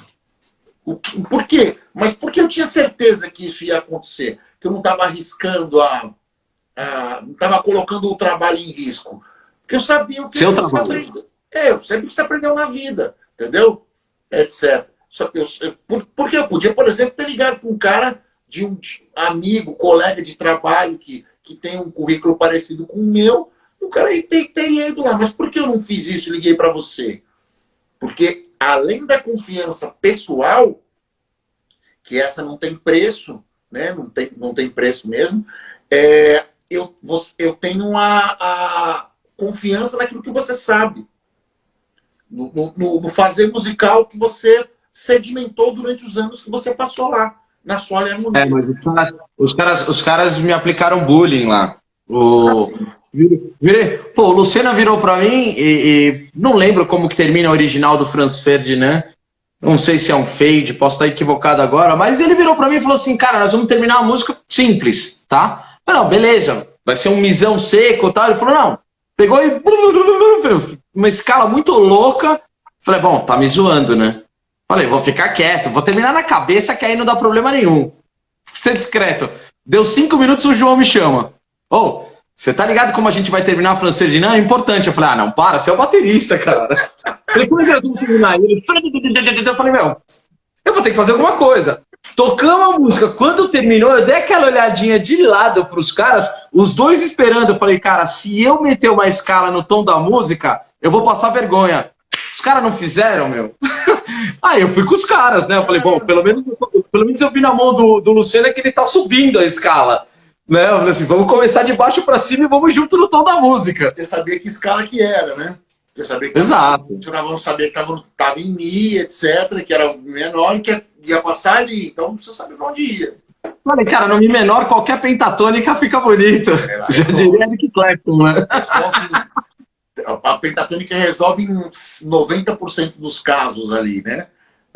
Você tem pelo menos 3 pentatônicas que servem a essa situação, né? 3 maiores e 3 menores, né? Sem levar em consideração o conceito de relatividade maior e menor. No tom de Mi menor, nesse acorde de Mi menor, você podia usar a pentatônica de Mi menor, você podia usar a pentatônica de Si menor, você podia usar a pentatônica de Fá sustenido menor, as 3 dariam certo. Ou se você a de Mi menor você usa de Sol, a de Fá sustenido você usa de Lá, e a de Si menor você usa de Ré. Todas essas cabiam, essas 6 pentatônicas cabiam nessa situação. E apesar da gente ter saído um pouquinho da ideia que a gente estava falando originalmente para um linguajar mais musiquês, isso é uma das coisas legais do desenvolvimento da aprendizagem da teoria musical, que é você poder entender o que você está fazendo, sim, poder olhar o que um outro músico está fazendo. Então eu sempre fiz a referência quando as pessoas, enfim, quando eu falo que eu sou músico e as pessoas nunca me viram tocar, depois que elas acabam me vendo tocar, agora no YouTube é muito mais fácil, que eles veem a qualidade da banda. Uhum. Quando as pessoas vêm, eles falam, nossa, mas você toca. Como que é essa questão? Uma vez me perguntaram, o cara tá lá no palco do programa de televisão, ao vivo, vira pra banda que tá lá e fala, vamos tocar? Vamos fazer uma brincadeira aqui? Vamos fazer em Ré. Como é que o cara sabe o resto das notas? Exato. Tudo isso vem da teoria musical. Então a gente que está olhando aqui, a gente sabe que aquilo lá é real, que muitas vezes não teve sequer um ensaio. Mas essa experiência do desenvolvimento musical, do estudo da teoria musical, ele já é um nível, obviamente, mais avançado, mas faz parte de tudo. Faz parte de você achar que você é o caçulinha, vamos dizer assim, ou até mesmo o Luiz Schiavone, que teve o seu período lá no Faustão. Dando uma analogia do que está na TV, né? Isso mesmo. Porque, na realidade, é o seguinte, a preparação que a gente tenta dar enquanto educador é que você chegue no seu fazer musical de qualquer fonte. Como é que é de qualquer fonte? Como é que é esse conceito de qualquer fonte? Eu sempre falo isso e não me canso de repetir. Você chegar na entrega, ouvir, o cara tá te ouvindo ou tocando com você, seja de onde tiver que vier. Chegou a partitura, tá lá, pentagramado, você vai pau. Chegou a cifra, o cara falou assim, é samba, pau. O cara falou, não, é ré maior, você vai lá e pau. Ou o cara não falou nada, só saiu tocando, você vai e pau também. Entendeu? Essa é a ideia. Mas quais são as ferramentas que você usa para levantar esse fazer musical? Você precisa ter, primeiro, proficiência técnica no seu instrumento. Segundo, você precisa ter conhecimento de harmonia. Saber como se formam os acordes, onde os acordes moram e como eles se movimentam. Essas 3 questões você precisa resolver na sua cabeça. Você precisa ter percepção auditiva treinada, seja melódica, seja harmônica, para você perceber que as nuances da melodia vão apoiar em acordes que você conhece e sabe quem são, onde moram e como se movimentam do conhecimento anterior, né? Aquela coisa colaborativa. E você tem que ter conhecimento dos estilos, conhecer a estética dos estilos para saber exatamente o que você vai fazer. Como se toca samba, como se toca frevo, como se toca rock, como se toca baião, etc, etc, etc. O Rafa estava falando aqui agora, no dia que a gente tocou um baião. Tocou um baião junto. A gente estava numa banda de pop, velho. Uma banda de pop, a gente tocou um baião junto. A gente tocou um monte de coisa, tocou afoxé, tocou outras coisas completamente diferentes, entendeu? Por quê? Porque era a vibe que a gente queria fazer, uma coisa diferente, né? Queria ter uma experiência. Para nós, foi muito interessante ter uma experiência diferente naquele dia, porque a gente estava cansado daquele repertório. A gente tocava 5 vezes por semana o mesmo repertório. Tipo assim, sei lá, as mesmas 500 músicas, mas são as mesmas 500 músicas, focado no estilo. Então o cara chegou com um negócio completamente diferente. Vamos tocar o Alceu, vamos tocar Gil, vamos tocar Luiz Gonzaga. Salvou a noite. Foi muito legal. Só que isso você só consegue através... Samba rock nós fizemos também, é verdade. Fizemos Jorge Ben. Você só consegue fazer isso se você tiver os pilares bem definidos dentro do seu fazer musical. Se você tiver a base sedimentada, você consegue um fazer musical de qualquer fonte. Né? Num caso específico desse de gig, não tinha absolutamente nada escrito. Se eu tivesse apoiado o meu fazer musical só nisso, por mais que isso seja um conhecimento de valor e que te dá uma entrega, dá uma base de sustentação, isso não serviria numa situação como essa. Eu precisava de mais coisa. Eu precisava de conhecimento de harmonia, eu precisava de conhecimento de treinamento auditivo adequado, eu precisava do conhecimento dos estilos. Isso que funcionou naquela situação. Em contrapartida, a gente já se viu em outras situações que, por exemplo, você tinha que ler. Não tinha jeito. Num dado momento, você chega para um trabalho que as coisas estão escritas. E aí, como é que você faz? Você vai e toca e lê o que está escrito. Acabou. E em trabalhos profissionais, especificamente, você tem, muitas vezes, o relógio comendo. Então, você tem que... Se você estiver gravando, tem que matar na primeira. Então, você pega o que está escrito lá e toca o melhor possível, com a execução mais limpa, mais próximo daquilo que o maestro escreveu, e você entrega para o cara. Se você fizer isso direitinho, o telefone toca de novo. Senão ele não toca. Você queimou o canal. Eu senti isso na pele quando estava na solo e tinha 3 aulas por semana. A terceira aula era de prática em grupo. De conjunto, né? Prática de conjunto. E aí um dia você me colocou para fazer a aula de prática em conjunto com uma banda tocando pop rock. Eu falei, pô, suave, tá na minha casa, tô tranquilaço. E aí um belo dia você falou, cara, eu preciso de um baixo para uma aula de prática em conjunto para um aluno que toca cavaquinho. Eu falei, legal, bacana. Como que era mesmo o nome dele? Eu conheço a irmã dele. Rodrigo Trace Policel. O Rodrigo Policel, eu estudei com a Ana Policel, que é a irmã dele. E aí o Rodrigo, pô, o cavaquinho também. É verdade, ele estudou no João também. Sim, a irmã dele era da minha sala. Ele ele é doutor em biologia hoje. Doutor em botânica, velho. Você me falou. E aí, seus alunos tão velhos, eles são tudo formados. A gente já lembrou dessa fase que você tinha cabelo. Aí, e eu não tinha barba. E aí cavaquinho, não, beleza, tô tranquilo, cara. toco pagode, toco samba, fundo de quintal. Só que não Vamos lá. isso, né? Putz, cara. Era só chorinho. E aí, eu falei, peraí, Daniel, a gente ainda não estudou chorinho. Ele, não, relaxa, tá tudo escrito. Eu falei, beleza, eu vou pegar uma tablatura. Não era a tablatura. Chegou na aula, tudo no penta. Eu falei, uma clave de Fá aí, que bonito. De onde surgiu essa clave de Fá? Aí eu falei, agora vai, né, meu? Pô, já era sênior dentro da solo e harmonia. Eu falei, não posso chegar agora e não ler.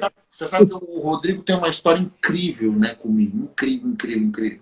Ele é um cara que chegou lá com outro menino do João. Eu tinha bastante aluno do João 23. Você, o Fábio.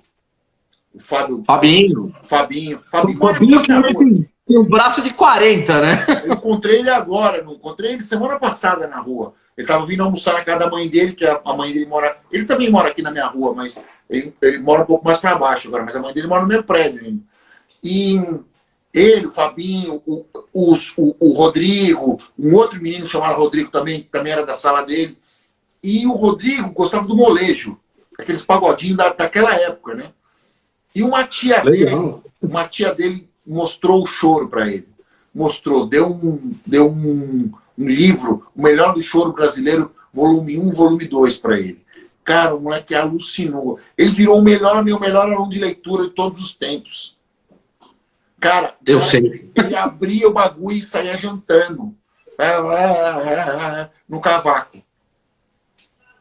Eu sei, não. Eu toquei com ele. Se apaixonou pelo choro de uma forma assim, virou um chorão. Ele, inclusive, não sei se ainda tem, mas no canal do YouTube dele tinha uma versão dele tocando Brasileirinho. Faz muito tempo isso. Eu acho que ele até já tinha. Eu procurei depois de um tempo, não achei mais. Mas ele tocando muito bem, assim, muito bem articulado, uma paletada muito firme. Ele estudou bastante também. Ele era muito disciplinado também. Também fez todas as aulas certinhas, ia nas aulas de teoria, ia na aula de prática, fazia prática de conjunto. O cara também podia viver disso tranquilamente. Não vive porque virou biólogo, virou botânico, etc. E etc, etc. A vida foi para outro lado. Que são as carreiras convencionais. Pois é, usou outros caminhos. Mas isso fica, né? Isso fica fica impresso no cara, não tem jeito. Por exemplo, você teve um aluno famoso, você teve o Rony Gomes, o skatista, você deu aula para ele. É verdade, isso também, ele morava no seu prédio. A gente falou semana passada e não pensou nisso, só me veio agora que a gente estava falando. Esse é um aluno celebridade, né, cara? Esse é um aluno celebridade. Você acha que a trilha que ele coloca para descer de skate não tem a ver com as aulas que ele tinha com você e o estilo de música que ele se dedicou para tocar? Ele engraçado, ele era doente por causa do Kiss. Ele é tipo 30 anos mais novo que eu. 30. 25, 30 anos mais novo. Ele deve ter uns 25 anos agora, 28 anos no máximo. É isso que ele tem? Por aí. Por aí. Acho que ele já tá uns 30, hein? Ele deve estar perto dos 30. Ele tem pelo menos uns 20 anos menos que eu. Cara, e ele era doente por causa do Kiss. Doente, assim. Ele era fissurado no Kiss. Para quem não sabe quem a gente está falando, o Rony Gomes é o campeão mundial de skate vertical, que ganhou mega rampa aqui no Brasil também. Um dos maiores expoentes do skate no mundo. Não é Brasil, mundo. O cara que peita, briga de igual para igual com os maiores skatistas do mundo, correndo o circuito ainda todo ano, né? E morava. Foi aluno da Solo. Aluno da Solo Harmonia, é verdade. Falaremos sobre isso amanhã, que agora eu tive ideias. Eu tinha esquecido completamente dessa história. Ele veio com uma molecada que era tudo no Passo Seguro do colégio, atrás da tua casa lá. Então era ele, Vitor Ranieri, que também sempre aparece nas minhas lives, o irmão dele, o Julinho, todos esses meninos, eles fizeram uma época, como é que chama? O Douglas Ishibashi, que agora mora na Austrália, também estava nessa turmita aí. Isso é uma coisa que acontecia bastante, né? Entrava uma galera, eu montava a bandinha deles, e aí trabalhava o repertório, etc, etc. Quando viram, eles estavam tocando, e ficava todo mundo feliz pra cacete. era muito legal, assim, essa parte de lidar com a molecada, assim, era uma das partes mais bacanas. E também um acaba levando o outro. Teve um substituto meu em uma banda que eu toquei, que era o Evandro. É verdade. Lembra do Evandro? Evandro Best? Evandro Valentini, isso. Pô, o Evandro me substituiu numa banda ali nos, sei lá, 2001, 2002. Ele entrou no meu lugar numa banda e aí ele me perguntou, falou, cara, onde você estudou? Eu falei, pô, estudei com o Daniel Lima, na Sônia Harmonia. E ele foi estudar com você. É, verdade. E, pô, o Evandro já tocava muito. E ele também adora o Rush, que nem você, que nem eu. Exatamente. Ele também adora o Rush. Ele toca teclado também, inclusive, até por causa por causa do Rush. E ele estudou teclado com o Sérgio um tempo também, e ficou bastante tempo estudando baixo comigo. Eu tenho ele nas redes sociais, de vez em quando ele aparece aí na... Um vai conectando no outro, cara, não tem como. Cara, um vai conectando no outro. No microcosmos que a gente vive, né? Nessa galera da música, conectados com o estudo de música, que vê que tá... absorve as coisas por esse filtro, né? Porque, especialmente nos anos 90 e nos anos 2000, tinha essa coisa, né? De estar em alta, né? Mesmo, assim. Na molecada tá interessadíssima, assim, em aprender a tocar guitarra, em aprender a tocar baixo, em aprender a tocar bateria, em aprender a tocar violão, enfim, fazer uma banda e etc, etc. Porque o rock era o som do momento, né? A MTV tocava Guns N' Roses e Skid Row e U2 e Metallica o dia inteiro. Não era uma programação específica, não, era o dia inteiro. Você ligava o disco MTV lá às 6 horas da tarde, que era a parar, era isso que tocava. Então isso criava as pessoas almejavam alcançar aquele tipo de situação. Queria ter uma banda, queria tocar um instrumento. Eu sinto um pouco de falta disso no mercado hoje, de ter essas referências para essa molecada se interessar por isso. É legal quando você fala de almejar alguma coisa. Eu lembro quando as pessoas me perguntavam se eu queria seguir a música como profissão, eu dizia que sim, mas eu nunca quis ser famoso com a música. Sim.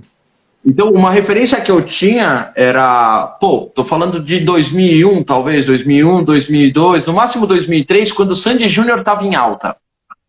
Eles tinham um programa no domingo de manhã, o CD deles bombando, tal. Acho que foi o melhor momento dos dois na carreira foi essa época. E perguntavam, você não quer ser famoso na música? Você faria o quê? Eu falei, eu queria ser da banda desses caras. Lógico, tem uma perspectiva diferente, você é músico, você está no frontline, etc. Mas eu vinha de uma pegada de estar ali na cozinha, muitas vezes com a bateria e tal, começando a fazer harmonia em algumas bandas, principalmente alguns grupos de samba, que eu gostava daquela coisa, de estar numa estrutura harmônica, fazendo tudo aquilo para que alguém estivesse na frente aparecendo.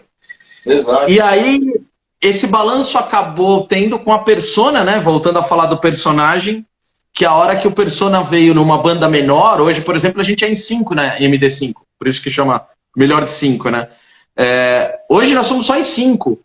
Minha Persona é mais legal. Eu subo em cima do bumbo, subo em cima do amplificador, tento não quebrar nenhum equipamento da casa. Se tiver alguém de alguma casa assistindo agora, fiquem tranquilos, eu não vou quebrar nada. Mas o meu personagem é muito legal. Pelo menos esse é muito legal. Posso ter outros personagens mais chatos, mas esse é muito legal. Então, eu tinha aquele momento, a persona eu quero tocar. Eu quero tocar. A gente estava comentando agora há pouco de ensaiar toda terça-feira. Muitas vezes, para estruturar aquela ideia disciplinada na cabeça de todo mundo, eu falava, você não joga bola toda segunda-feira? Então toda terça, o nosso futebol vai ser dentro de um estúdio. Então vamos ter essa disciplina de estar ali sempre no estúdio para ter aquele nosso momento. Se a gente vai sair para tocar ou não, quando a banda estruturava e ficava boa, vamos sair para arrumar um barzinho. E aí você começa a levar seus amigos, começa a mostrar aquela sua persona. Então, eu perdi o foco original do que eu estava falando quando eu cheguei nesse ponto. Mas a ideia... perdi completamente o foco, mas a ideia era justamente essa.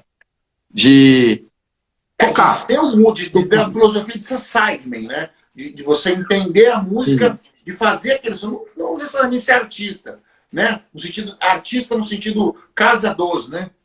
Você tá na frente. Artista em primeira e última análise é quem faz arte. Então. Era o Flama e eu lembrei do Sandy Júnior. Divaguei agora. Isso mesmo.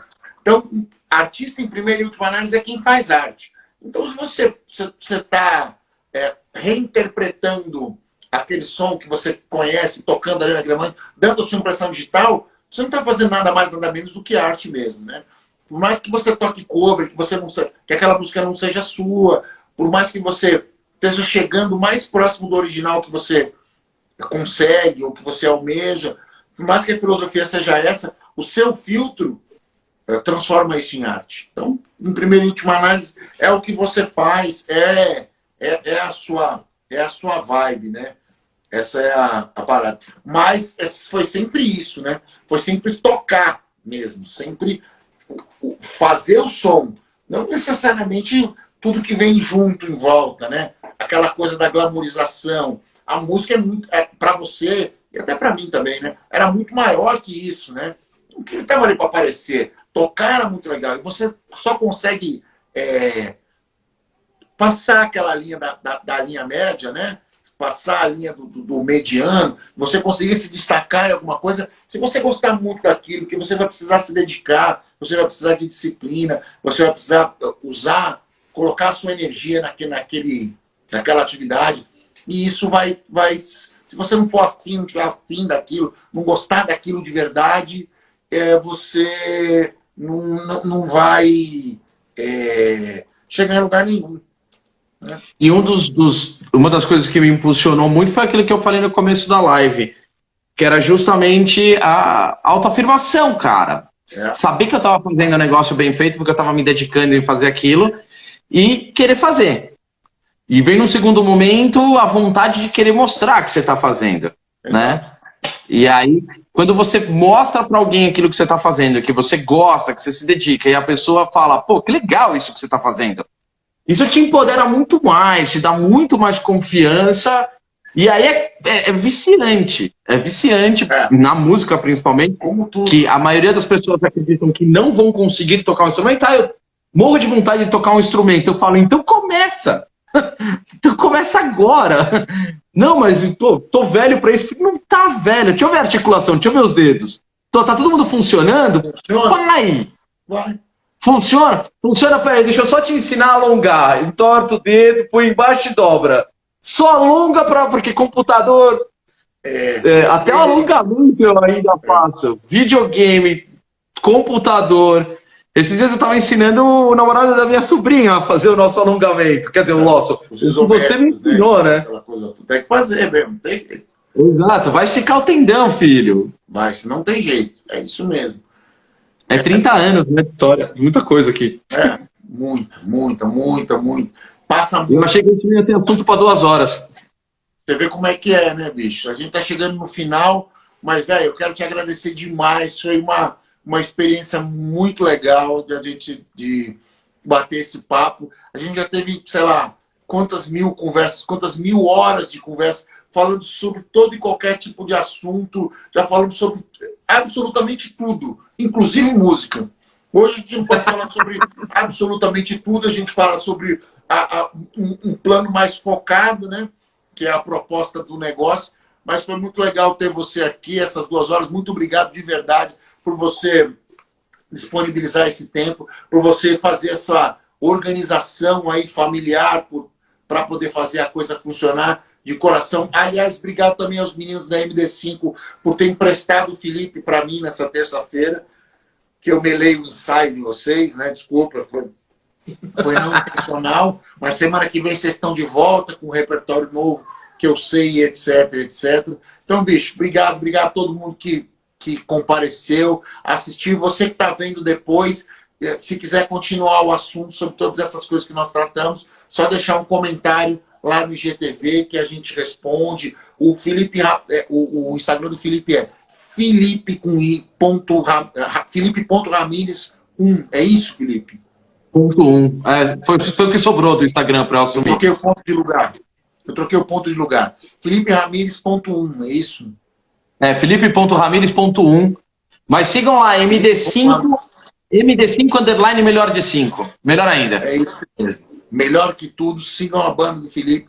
E é isso aí. Terça-feira nós estaremos de volta às 20 horas. O meu próximo convidado, por acaso, era um colega de banda do Felipe, da mesma época, também meu aluno na Solo e Harmonia, que hoje vai contar a história dele, já de uma outra forma. Um menino que, em vez de virar à direita como o Felipe virou, ele virou à esquerda e foi trabalhar com música. Então, tá marcado terça-feira, dia 29, às 20 horas, aqui no @Maestro Insano.